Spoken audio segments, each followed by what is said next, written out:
Good afternoon, everyone, and thank you for taking time out of what I'm sure is a packed day to join us. My name is David Wright. I'm the founder and CEO of Disruptive Innovations, and I'll be your host and moderator for today's conversation. Briefly, I've spent my career working alongside health systems on the operational and technology challenges that keep guys like Michael up at night, and I can tell you that nowhere are those challenges more acute or the margin for error thinner than in rural and critical access hospitals. So you're asked to be doing more with less every single year. Reimbursement models keep shifting under your feet. The staffing market is brutal. Reporting and compliance burdens continue to grow. Cyber threats, right? And all of this lands on margins that were razor thin to begin with. So today is not a product demo. It's not a technology pitch. Today's conversation is going to be about the operational sustainability and revenue protection for rural hospitals, how they stay financially viable, how they thrive, like Michael Institutions has, and we'll get into that, and remain resilient, and how the right technology decisions actually support all of that. So first, join me in welcoming Cody.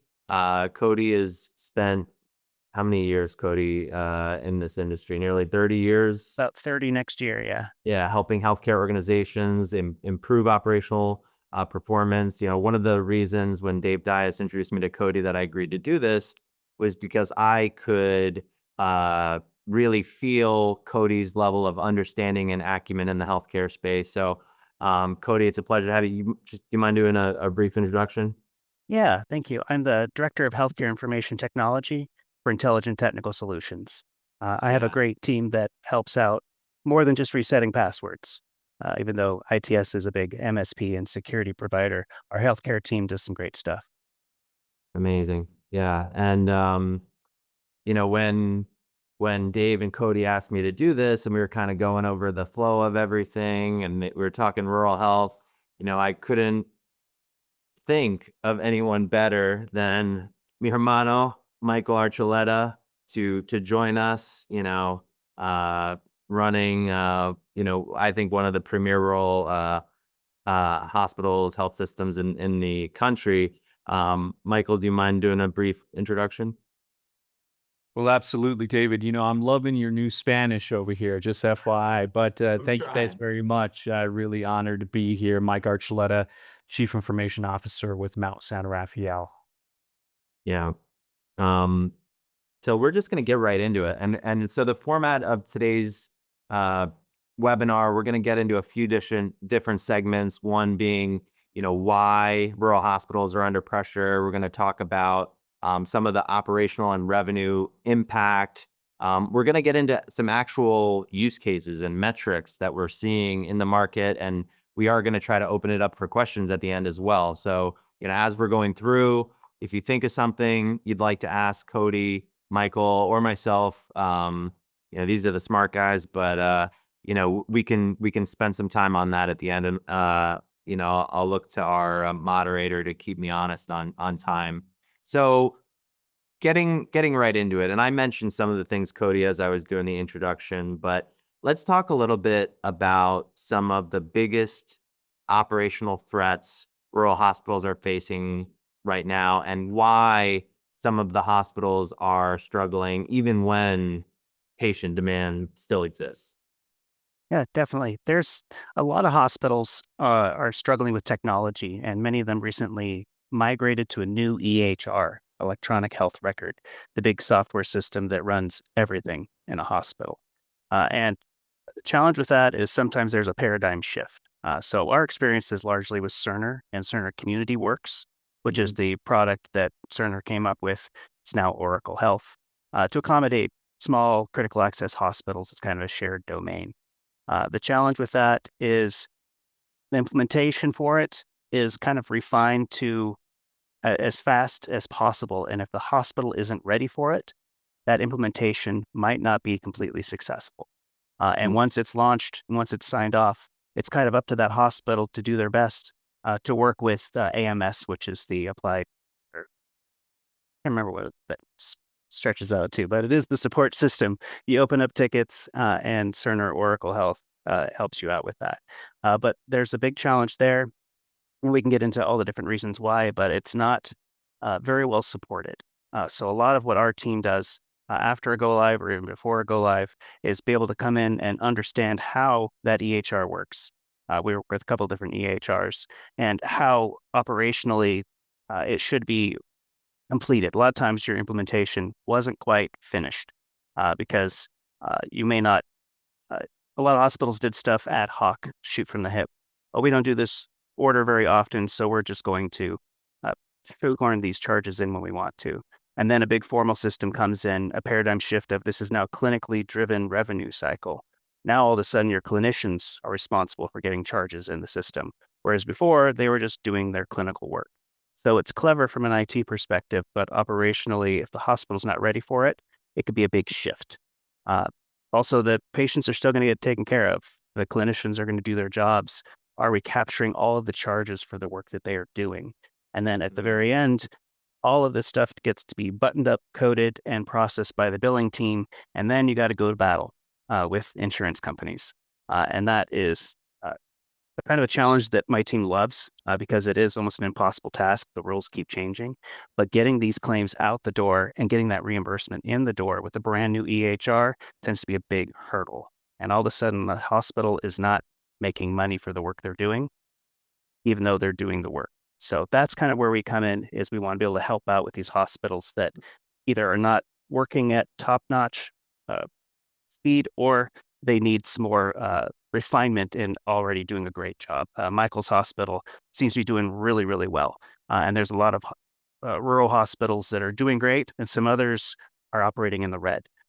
It's very important that we keep these critical access hospitals open. So my team has a lot of pride in what we do, being able to come in and solve some of these problems so these hospitals can stay open.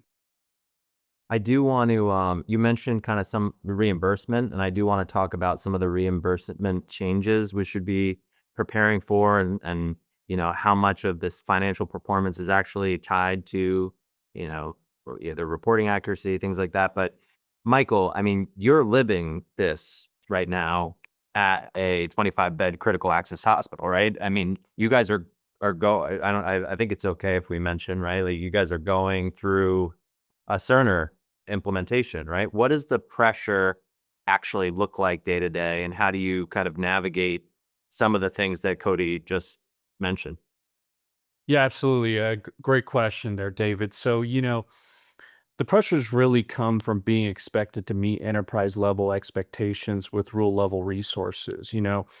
This is a thing. Our patients deserve the same cybersecurity, clinical technology, reliability, digital access, and the quality of care that they would receive at any large academic health systems. Mhm. Because you figure regulators really don't give us a pass because we're rural. Cyber criminals don't overlook us because we have a smaller budget. And vendors really don't reduce the complexity of their product because we have a smaller team. At rural hospitals, one technology failure is just not just an actual IT problem. It could really delay patient care. It could stop registration. It could interrupt medication workflows. It can prevent claims from being submitted, as mentioned. It really creates a lot of compliancy exposure and immediately affects cash flow, which is definitely something that you do not want moving forward. And my job isn't just simply to keep the technology running, it's really to protect the hospital's ability to serve the community. Because this is why I always say that your zip code should never determine your healthcare outcomes. Rural patients should not receive lower standards of technology enabled care simply because their hospital has fewer resources. Because you figure in rural hospitals, there's a very distance between a technology decision and a patient outcome. So we really have to look at those perspectives and kind of determine that these are critical elements that we need to do. And you figure we work in healthcare, so we're doing more with less. And it becomes a difficult process. And how are we successfully, strategically utilizing technology at our advantage?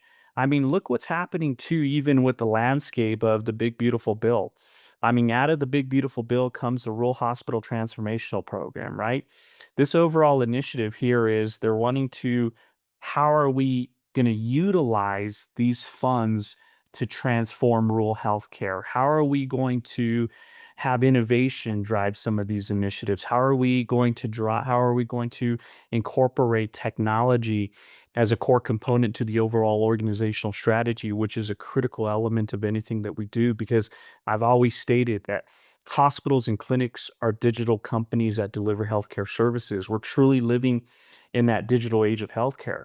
And one critical thing here, too, David, is that I did a discussion with Columbia University, and we were talking about the brick and mortar theology of healthcare, on how Mm. that has been one of those focus factors of how healthcare has really been really, if you think about it, pretty stagnant, right? I mean, you figure we're behind the curve when it comes to digitalization initiatives and transformations.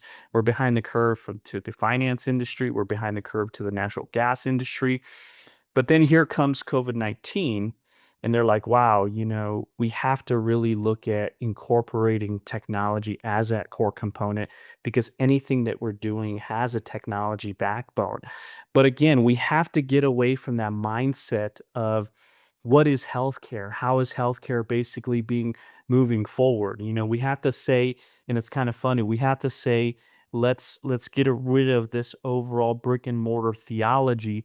Let's incorporate this digitalization theology, because that's a critical element moving forward from there. And a lot of individuals are like, well, I don't want to incorporate technology. We still need the human touch. Absolutely, we still need the human touch. 100%. I would definitely never deny that.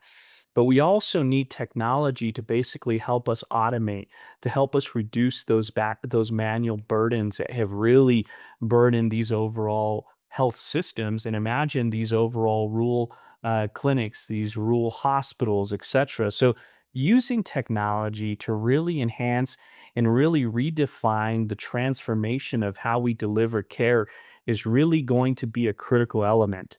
We've recently submitted our overall application for the RHTP initiative. We're super excited. We believe we have a very strong initiative moving forward. We know that here in the coming years and even in the coming months, it's going to be interesting how this overall process basically evolves, how the additional funding to help innovate these objectives are going to benefit these organizations. And I think it's so critical that we have to really look at the complete roadmap of how things are consistently changing, how they're incorporating AI, how they're incorporating unique initiatives like remote patient monitoring to reach out to remote specific patients. How are we changing the aspects of rural healthcare? And that's really going to be the driving force of organizations that stay viable, organizations that stay successful, and unfortunately, organizations that don't incorporate this type of process will definitely be left behind. And if you figure, you see what's happening in the current landscapes of rural America, you're seeing the constant, these facilities really operating in the red. We've had some amazing leaderships within our organization that we continue to really lead the pack. We became a CMS 5-star facility, the only critical access hospital in the state of Colorado to receive that designation. So we're continuing to know a good vision. We're continuing to incorporate the important aspects of our overall strategy, and we're continuing to basically just move forward, which is always a positive thing. 100%. And thank you for that, Michael. And I want to actually get into the operational and revenue impact of, work, Cody, that you do, and Michael, the work that you guys have, you know, been a proponent of in getting into, or I should say, out of the red and into, a financially sustainable model. Before that, Cody, anything that you wanted to add about the reimbursement changes hospitals should be preparing for in 2027? I just think it's a very relevant topic, and something like, if we're adding snippets into this webinar that people should just be up on, that might be one.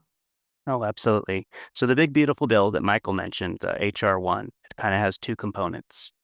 First, they're going to make some big impacts to Medicaid as far as uh, the media may focus on people getting health care or people getting free health care, but people always get sick. People always go to the hospital. It's ultimately that hospital has to take care of those patients. It's half socialized, I'll say, because of EMTALA. So we have to take care of patients regardless of their ability to pay. So a lot of hospitals are looking at millions of dollars in hit. A big commercial hospital, their payer mix might be 15, 20% Medicaid. In rural health, it's 50, 60%. So it Right. has a larger impact on rural health. And it's the other component is that technology money that they're sending out there. And for a hospital like Michael's that is doing really well, it is giving you a bit of the keys to the candy store. Cool. We've been looking at this neat new thing, and you're going to help us enhance healthcare. The problem is if you are one of those hospitals that isn't at the bleeding edge, you're just trying to keep the doors open.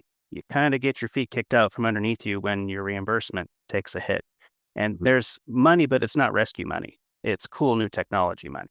So you can get evicted from your house, but handed the keys of a Ferrari. Neat. But if you're not fundamentally ready for it, it's just an opportunity you cannot tackle. Similar to AI, I'm always learning more about what AI can do, but the challenge with healthcare is healthcare's data rich, information poor, and it's got a ton of dirty data. Uh, Trying to work with having the fundamentals working, because if you feed a bunch of bad data to AI, it's just going to be handicapped as to what it can do to help you. So a lot of the perspective of what my team does is if you're the latter, the hospital that's closer to the red or closer to closing the doors, or you had an EHR conversion that just kind of left you lost because there's pieces that are missing, we can come in and build the ground up and get you to where your ship is sturdy. You're actually able to sail these waters. Then you'll be able to take advantage of that money that comes from the government and the new cool tools that come in with the AI. So it's fascinating to see how rural health is built, and it's so fragile. If you have an EHR conversion that should take 6 to 9 months, which is arguably way too fast, and you have one IT person and they're out sick, the one window of time that it took to build all these interfaces and all these things, and then the implementation is done, and now you're left scrambling. This scenario is pretty common if you weren't ready for it. I did the EHR conversion for 2023 into Cerner, and as much as we thought we were ready, we weren't. And there was challenges back then. Was I was hired into Intelligent Technical Solutions for an imminent EHR conversion. And at that time, Cerner was being acquired by Oracle. So it wound up being a little bit of hurry up and wait, and then the floodgates opened. They implemented as much as they could, as fast as they could. And that was a bit of a chaotic scenario. And hearing Michael speak to how his implementation right now is going, I think he's in a better situation because he isn't right at the opening of the floodgates. Oracle has kind of gotten a better idea of what they're doing and how they can implement these things. So that's great for Michael. But looking at a lot of these other hospitals that opened one another right after the first hospital I worked with, maybe everything got built and maybe everything didn't, because there is just so much to get done. And we are constantly learning the entire hospital from prior auth registration to posting to the general ledger and every single step in the middle. And where are we missing pieces? Where are charges not being captured? Because if you can shore things up and the hospital's operating at what you assume they operate at, then we can take a look at the cool new stuff. Well, let's shift gears and dig into that a little deeper because I want to hear your perspective and then I want to hear Michael's Mhm. perspective on, for example, where do you most commonly see revenue leakage inside hospitals? And then I would like to ask you about like the connection between, 'cause you mentioned a lot of segments of like the EHR, so EHR optimization and leading to that level of financial stability. And if you have any specific examples, I'd always appreciate that. Oh, definitely do. I think it goes to what I said about the paradigm shift to a clinically driven revenue cycle, which when it works well. When it doesn't work, it's a bit of a nightmare because if the system is set so that clinical operations are what post the charges, and that doesn't happen, they don't make it very easy for you to shoehorn that charge in at the end. You can do it, but it's going to take you 10 times as long. So if Mm. you didn't have hardly any of your charges built and someone is spending so much more time trying to shoehorn those charges in just to try and capture some money, that's not efficient operations. So if something was missed, something wasn't built right, if you do EKGs and your EKG wasn't built, you're doing them for free because you can't capture those charges. So that's really where the bottom line is are you capturing the charges for the work that you're doing? And understanding rural healthcare and critical access is very different than big hospital systems. So understanding those dynamics and differences are very important to make sure that you're really helping these critical access hospitals along. My favorite example is one that Ryan on my team figured out. If we have labs that we send out to another performing lab, a Quest or a LabCorp, uh, we can build those, but once they go out to LabCorp, there's a thing called a reflex. So if that test, they find something they don't like, it automatically orders another test, and that test is performed. And all those results come into the charge, and the clinicians and the patient get that. But that reflex charge may not have been captured if you didn't know it existed. So that is one of the first points that we like to look at is, are you capturing your charges for your reflexes? There's hundreds of thousands of dollars that just slip through the cracks because of this idiosyncrasy in the process. So that's a great example that we found. Some of them are, hey, we have this service line. We weren't ready for the implementation. We're still taking care of patients. How do we charge a professional fee and a technical fee? Someone has to Yeah. shoehorn it in, or we're going to try and get it built later. And then ultimately, when it gets to that billing, it's a it's a fun game, I say, because it's incredibly frustrating to get everything built. Every insurance company has their own rules, has their own claims. Uh, if you assume that you go to the hospital and then you get a bill, that's not the case. If you get just an X-ray, that's two different bills, and people don't quite wrap their heads around. Wait, that has to be done different ways, and actually depends on the payer. Sometimes it's a combined bill, sometimes it's a separate bill, sometimes it needs this, sometimes it needs that. We have these incredible staff in the billing and the coding that know this stuff and they keep ahead of this stuff. But there is a way to use technology to work smarter, not harder. These tools are supposed to speed you up. And that's a large part of what we can do is look at these claim rules and these billing rules. If this is a repeatable process, why can't the system do it for you? And it can, but it is such a huge lift. And when you're doing your implementation, that is kind of a let's do it right now. Tell us what claim rules you want.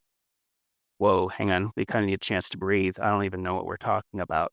So, to a point, it almost is better to come in after go live, after you've learned the context of how this EHR works, and then come in and ask these questions and systematically speed it up, get those claims out the door, get your billers processing hundreds of claims instead of dozens of claims a day. Yeah, a wise CIO once told me that an EHR implementation is never done. Like you're always iterating, and that's not uncommon of a lot of these transformation initiatives to go from like to slightly better, and then like what's the phase two roadmap? Like now that like you said, we understand the context, we understand maybe problems we didn't even realize we had, or we didn't realize we had the tools to solve them, right? Like, well, what's next? Um, Michael, I know, so you took Mount San Rafael from a fully paper hospital to now most wired recognition, 3-4 years running. So what did the transformation actually take for you guys, and maybe what would you do differently if you had to do it again? Yeah, absolutely, David. That's a great question, and I really liked what I want to kind of, if you don't mind, go a little bit backwards. Though, is I want to incorporate some of the items that Cody was stating too. With successful implementations, of course, when we were focusing on our implementation, it was almost about a 18-month evaluation phase, just looking at what direction are we planning on going, how are we going to unify all the actual systems in place. When Oracle took on this organization, they knew that we were going to be very high maintenance. That's basically how I like to say it. They knew that I had expectations, I wanted accountability, and we basically wanted the complete A team in place. I did post a specific item on LinkedIn that showed our overall patient journey initiative with our IT1, which is the integration testing one initiative that we did with Oracle Health. The overall goal here was we just really transformed our complete boardroom into the complete patient journey of how it's going to happen within the overall Oracle Health ecosystem from registration all the way down to when the patient is basically getting the overall coding initiatives fully executed. The goal here is really looking at that complete ecosystem, determining how successful everything is moving along. If we're basically dropping specific charges, where are the issues happening? Do we have the items in all the different locations from lab to rehab services to cardiopulmonary to respiratory therapy to our complete CPT process to our encoder? I mean, we were able to identify a lot of processes during that time. I know Oracle's their model is to do an IT1, an integration testing one, and an integration testing two. But I said we need to incorporate an IT 1.5. I want to basically validate the current pending SR tickets, the service request tickets that are still basically active. Have we accomplished? Have we got them all taken care of before we fully transition over into IT2? So the critical element here is we have to throw accountability, responsibilities. And honestly, we had to even do a couple realignments as well within the overall project. Again, Oracle Health, if consultants, if the team is hearing, they knew that we were going to be extremely a needy group, but they know our expectations. Our expectations are high. We want to basically we're going from all of these disparate systems and unifying them into one specific database in place. We understood that this is more than just a EHR transformation. This is the largest digital transformational initiative that this organization has done. This focuses on financials, this focuses on operational, this also focuses on reputational items as well. Because just as Cody was stating, if we go live and we're not having the ability of billing out specific items, and then we're having all of these issues, that becomes a massive reputational item of what we're doing as an organization. So making sure that we're having those processes in place is such a critical element within the complete success process of anything that we do. Again, that complete fundamental responsibility, the business continuity responsibility is so critical and it has to continue to be driven towards everything that we basically accomplish. And you figure, in the end, there is no perfect EHR implementation. There is not. And if you have found one, please let me know because I'd love to speak with them. But there is none. But we all learn from this. We learn from the ecosystem, how this is going to flow over, the benefits. We learned that this is more of an enhancement tools to really just provide better patient care, better visualization of our operations as a whole. Having the ability of doing that really is going to take us to that next level, especially on how we're seeing how RHTP, how the big beautiful bill, how there's some additional cuts on the Medicaid standpoint, on the provider fee standpoint. How are we transforming the way that we operate as an organization moving forward with utilizing a centralized next generation electronic health record system? Yeah. Wow. Mic drop. Um, I do want to get into a little bit about, and we all touched on it, but like cybersecurity, compliance, how we're creating long-term stability. Before I shift gears into that, Cody, are there any other operational changes or things that you guys are seeing rural health systems or hospitals, critical access hospitals do that can create fast, measurable improvements? I know you mentioned some of the kind of you know impacts that you guys have had, but anything you'd add to that? No, it's the kind of the longstanding challenges of rural health is finding staff. Right now, it's hard to find physicians or nurses. but also a rural area has an exceptionally hard point. When I implemented Cerner at another hospital, there was no lab director and 100% travelers. So how do you build a hospital when you don't have that SME, that subject matter expert? Mm, And if you do have that SME at a critical access hospital, they're already wearing 15 hats. And then comes in an EHR vendor saying, I need to meet with you every day and you need to tell me everything about your department while you keep running that hospital. You don't shut down the hospital while you rebuild it. You're right. rebuilding it on the fly. So I just wanted to make sure that we acknowledge there's unique challenges with rural health uh, above and beyond just uh, the standard challenges. It's the Sure. same thing as a big hospital. It still has lab, it still has radiology, it still has all of those things, but a fraction of the people that are involved to run it. And those people are all incredible, but they can also break. When people have so much hard work that they're doing, and all of a sudden the job that took them 8 hours is now taking them 12 hours, it's challenging. And an EHR conversion is never done. And a good EHR conversion, I'll say no one ran away screaming or quit and there weren't many tears. And that is actually a really, really good EHR conversion, just to add some levity to what this happens. The horror stories that I've heard of, we've been able to avoid. And I think Michael and his hospital will be able to avoid because they were prepared, which Right. that's the big tip I would give for any hospitals. If you're about to do an EHR conversion, get ready. Identify absolutely everything you do because they're going to come in and they're going to ask for it. And if you can't answer that question right away, it may get missed and may get implemented afterwards. But if your go live is always going to be a little lumpy, but you want it to be as smooth as possible. And a lot of that is being prepared. Yeah. You actually remind me too, Michael. I'm curious to get your perspective, right? Like these large scale initiatives for a resource constrained, critical access hospital or even a large health system for that matter. What convinced your board and hospital leadership to invest in this level of transformation? Are there any strategies you'd recommend to other leaders, CIOs, et cetera? That's definitely that's a great question there, David. I really I stop presenting technology as a technical expense. I think Mm, that's critical, right? right. We've always looked at IT, we've looked at technology as a cost center consistently. That's been across the board, right? Versus a strategic revenue contributor to the organization.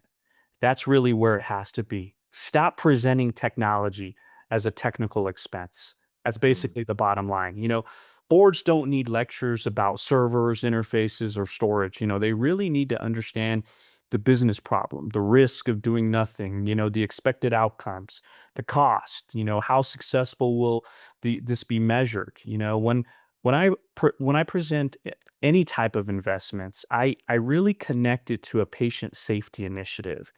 I mm, look at, patient safety, revenue protection, downtime risk, any type of regulatory exposures, how does this improve on workforce efficiency? How does this improve on the clinical experience? And what's the overall hospital's long-term independence with this type of investment? I also believe in being direct about the costs of inaction. Delaying an infrastructure replacement doesn't really eliminate the expense. It transfers the costs into a greater operational risk because ignoring cybersecurity doesn't save money.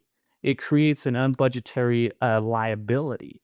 It continues with the fragmented systems that we have in place within healthcare, and this doesn't preserve stability. It really creates inefficiencies and revenue leakages. And our board and leadership really invested because technology was tied to the hospital's mission and strategic plan. This wasn't treated as an isolated IT project. Because you figure too, David, the most expensive technology decision is often one of the organizations keeps postponing, and that's really mhm, the item. And again, when I stated that, the mentality and the focus and the realignment of where technology had to fit within the overall organizational strategy was so critical because if technology is not again a core component to the overall organizational strategy, how do you expect to be successful living in the digital age of healthcare? And as a technology leader, if we're not building strong asynchronous tools that benefit our patients both inside and outside of the organization, how are we being successful moving forward? Again, those specific aspects, that brick and mortar theology of how healthcare has always been built is completely removed. We're living in that digital age. But again, getting away from the stereotype of what IT is, getting away from the thought process that technology is always the cost center. We have to change that aspect of technology, these investments that are technology based. These are elements that are really strategic revenue contributors to the overall organizational success moving forward, hands down. Yeah, no, absolutely. So I hear like one of the things that I've seen you do very well, Michael, is, you have taken that seat at the table. I think as a you like one of the things that I would say you don't even necessarily give yourself enough credit for is like the fact that like you have shown yourself as a leader, not just an IT leader, just a leader, period. So when you walk into that room and you focus on the way that you're communicating, what you're communicating, how you're communicating it, and you're telling these stories about how it's going to have an operational, clinical, et cetera, impact, people listen because of your leadership. And I'm not blowing smoke. I think it's a crucial element because as an IT leader, if I'm not stepping you know, into that position and I'm not doing the work, right? Because it takes work to be able to do that. I might be relegated, and I might still trying to be slinging technology, right? So, kudos. David, I appreciate that. Let me know your Venmo username, and I'll slide you $100 tip. Okay. Thank Yeah, you. I'm just trying to get out of like witness protection over here. I'm working my settings. It's like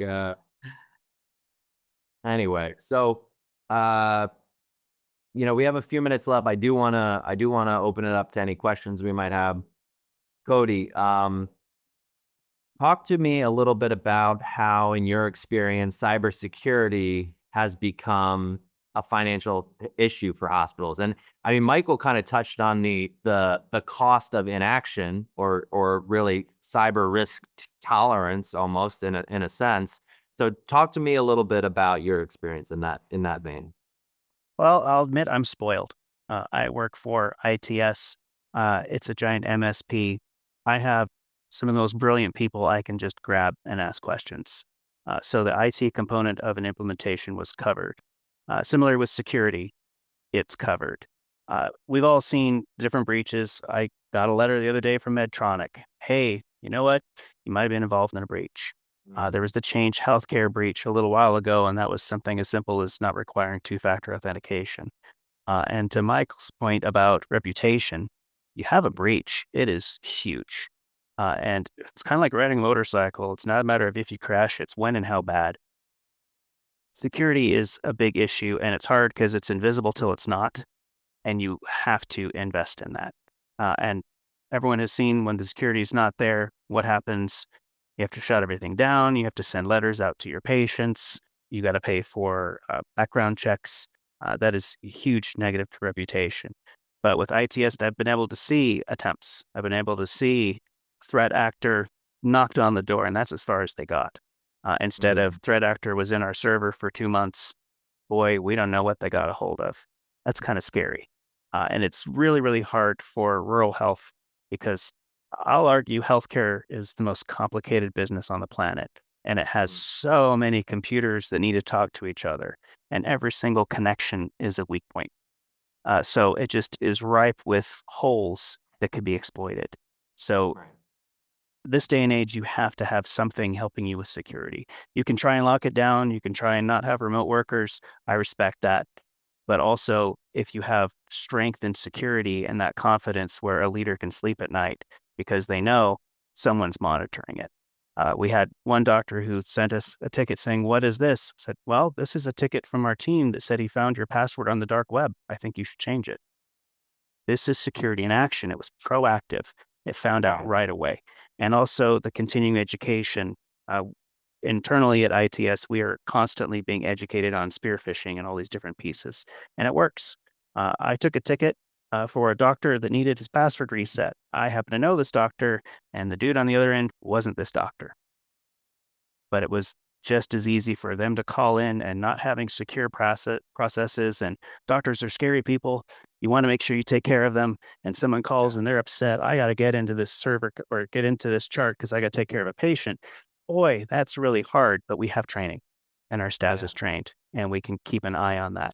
So security it's huge. It's paramount, and you cannot take it for granted. Otherwise, it's inevitable, and that inevitability is untenable. That was a lot of words, but it's a big problem. And working with ITS and having such an incredibly strong security background, it's something it's not my expertise, but I don't have to be an expert as I'm confident I know it's taken care of. Right. No, that's and it's crazy as technology gets more and more advanced, and I'm going to be able to use technology to change the tone of my voice to match yours, Cody, so that I can really pretend that I'm you. Like our security parameter, we need to match AI with AI, right? It's Yes. just gonna be what it is, right? And Michael, I know you're both CIO and your systems HIPAA and information security officer. I know you wear a lot of hats over there. So how do you balance cybersecurity investment against a rural hospital's real budget constraints, like, acknowledging that you guys are doing well, but like, still, you have the constraints. Yeah, absolutely, David. I like how you said the statement "fighting AI with AI." Gone a little bit backwards too. I apologize, and that is such a true thing. I mean, you figure, look what deep fake initiatives are basically doing with the use of AI. I mean, they can get an overall still image of myself, basically get a clip of me speaking on an actual podcast or a webinar, and then they can make me sound exactly the same. I mean, there has been a lot of specific breaches associated with that, where they're basically accessing Zoom, pretending to be, doing a deep fake initiative, pretending to be an individual within the organization, and then that creates an actual problem itself. These are elements that we have to continue to really focus really, really hard, because we have the tech and we're always talking about tech versus, we say, hey, we should do technology, process, and people, instead of we need to look at a people, process, and technology. Your weakest risk within any organization is your people, unfortunately. That's basically the bottom line. The problem is that a lot of organizations don't really continue to focus a lot on strong cybersecurity awareness training for their overall end users.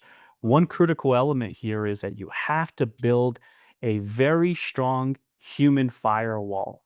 That's basically the bottom line. You start at that base level, creating that human firewall, bringing in initiatives, having them understand some basic cybersecurity awareness, focus on phishing, on the overall deep fake initiatives, what's happening within the field of AI, really looking at how this is continuing to evolve. Those are critical elements to really incorporate moving forward. And again, when I'm presenting to the overall board of directors, we focus on three elements. And, I did mention those, and those are FOR. So, financial, operational, reputational. What would happen on a financial standpoint if a breach happened? What would happen on an operational standpoint if a breach happened? And what would happen on a reputational standpoint if a breach happened? This is extremely critical in building up to that specific storyline on why we continue to invest in cybersecurity initiatives. We have an absolutely amazing cybersecurity stack. I'm not going to be graceful about it. It is absolutely amazing, from a 24 by 7 security operations center to the best EDR, the best SIM in place. The overall organization being monitored at a 24 by 7 initiative. We're throwing in microsegmentation to look at every specific point that's being connected into the environment itself. We have a Hawkeye view of the organization. We also incorporate a lot of focus around IoT, because you figure, Medical devices, that's another issue. Cybersecurity can't just be an overall, just a security issue. It's also a matter of life and death. You figure medical devices, we have implantable devices. Everything has a specific an IP. Everything can be attacked. I mean, look at the pacemaker software alone. There was thousands of security flaws associated with that. So then we ask ourselves, can the heart be hacked? And the answer is yes, it can be. So again, those are elements that we have to get away from the way cybersecurity is now. It is a life and death situation. We've seen what ransomware has done to this overall industry. We've seen what the attacks of some of these medical devices have done. We've seen what Change Healthcare has done as a whole. There's so many different elements to really incorporate. And this is why cybersecurity, especially prioritization of cybersecurity, is so critical, because this really requires relentless prioritization and the willingness to stop pretending that every request carries the same level of risk. We evaluate the investments based on patient safety. We look at the operational impact. We look at the financial exposure. And again, this is all built into that overall FOR, financial, operational, and reputational initiatives. And at a facility our size, we can't buy every product, hire a specialist for every discipline, or really maintain dozens of disconnected vendors either. You know that means that the architect really matters of what we incorporate as well. Partnership matters as well. I've always said that there is a big difference between a business partner and an Mm. actual vendor. And that's really a critical thing. Partnership matters, governance matters. We have to build an environment where security, compliance, infrastructure, all these clinical systems that we have, and revenue operations really reinforce one another. And again, this is no longer, cybersecurity is no longer an IT insurance policy. A cybersecurity incident can shut down clinical operations. It disrupt many items within the organization itself. So it's so critical that we continue to prioritize security as an overall critical element of anything that we do moving forward. Hands down. So, no, thank you for that, Michael. And we actually, we have a question, so I want to make sure we address that. Michael, how do you see AI impacting rural healthcare and the CAH, especially agentic, as decision support tools to augment providers' medical decision-making efforts? This is so, I know please note, there is pros and cons to AI, no doubt Sure. about it. Okay. Yeah. Um, we work in healthcare. We're doing more with less. How are we using this technology to basically get rid of all of these manual burdens that we require individuals to basically do? How do we incorporate this into our process? How do we incorporate this into our EHR? We've been focusing a lot on native base electronic health record systems, native base AI within our patient portal initiatives, utilizing this technology to create better outcomes moving forward. I mean, I'll give an example. Our radiology practice, we have AI algorithms within our radiology practice that have been life-saving initiatives. A specific algorithm as an actual tool set to a radiologist really creates a huge initiative of better enhancements of care, better ways to detect information that the human eye can't basically capture. So, really putting the technology of where it needs to be the most critically patient focused area, I think, is so important moving forward. And, again, healthcare has so many human touch. I think, we can't think of AI as being a replacer, or it's gonna take away my job. The thing is I look at AI as, being a specific tool set to really create those better automation points, and then utilize the actual staff for different areas that could be more critical moving forward. So we're really using this technology to create those outcomes. And then on better decision support initiatives, better ways of utilizing that technology to create better enhancements for better patient care outcomes. I think that's such a critical element. You figure all of the medical literacy that continuously gets evolved consistently. I mean, one human individual cannot just consume all of that medical knowledge, but using a specific algorithm to actually help as a tool set to create and maybe help design those clinical outcomes together could be a huge initiative moving forward. Again, we're going to see look at what AI has recently done within this overall industry, and it's going to continue to basically advance for sure. Yeah, and what I would offer anybody interested in talking more about AI agents, on the front end of patient correspondence, downstream for more revenue cycle functions like, decision support tools. Um, oh, we have one more question here, and then I guess we'll probably wrap up with this question. Michael, has your site implemented OHCAA to assist providers practice?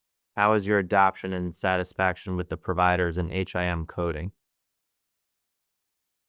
Oracle Well, Health, again, CAA. yeah. I So guess. again, Oracle Health is definitely doing a lot of enhancements within their overall platform itself. We all know that Cerner does have a legacy EHR system. They're really trying to transition a lot of organizations since they do have the overall AI-based EHR still in more of a beta standpoint. Oracle has invested a lot of money within technology, within artificial intelligence, within the overall ways of creating better efficiencies. This is going to be a huge initiative, I believe, for this organization moving forward. I also believe this will be a good enhancements for any HIM departments on how we're incorporating better ways of basically doing coding, better ways of validating information. We've also, within this overall implementation, we incorporated what we call an AI charge assist. So this AI charge assist is basically an AI algorithm that resides within the overall platform itself. So theoretically, this is a thing. We have to let doctors be doctors. Doctors aren't coders, doctors aren't billers. So using this type of technology, once documentation is fully composed, and having that actual algorithm help assist the provider in selecting an actual CPT code can really be a huge advancements to anything that we do, especially if a specific patient is needing a higher level of care, and that care unfortunately has to go through medical necessity. And you figure, unfortunately, a lot of these insurance covers carriers are just wanting to deny the overall claims that we basically submit. So using technology for our advantage and the advantage of our patients moving forward is really the critical thing, because at the end of the day, no matter what specific position you work at within your healthcare organization, I really believe that the main leader, the CEO of the organization, is definitely the patient, and they're really driving the overall initiatives. So if we, as technology leaders and as leaders of an organization, do not continue to invest or create these asynchronous tools that benefit our patients, both inside and outside of the organization, how do we expect to be successful moving forward from there? Let's change those aspects. Boom. Love it. In closing, Cody, you have anything else that you would, leave everyone with just as a takeaway from today? Yeah, it's fascinating, and thank you for getting the 3 of us together, David, 'cause I'll say what my team tackles is the fundamentals. We aren't consultants. The hospitals that we help, they feel that we are part of the team. We get Mm, in, we workshop together, we solve problems. We're not just pointing out, "There's your problem." We're gonna help you get in there, we're gonna help you solve it. As much as we might not have access to the build tools ourselves, we kinda learn how those work, and then we work with the support teams that do make the changes to make sure that we can get that done in a timely fashion. So our team focuses on the fundamentals, get your ship buttoned up so it's not leaking, and then you can really run with the cool AI stuff that David, you help out with. And Michael, you guys are really at the bleeding edge. I'm sure you're going to be helping Oracle with beta testing their cool new stuff. The legacy has to survive before you can get to the cool stuff. And that's what we help with. Well, I love that, Cody. I want to make one more statement, David, and I do apologize. Thank you guys for really attending this, but this is the end statement that I say is that your zip code again should never determine your healthcare outcomes. Period.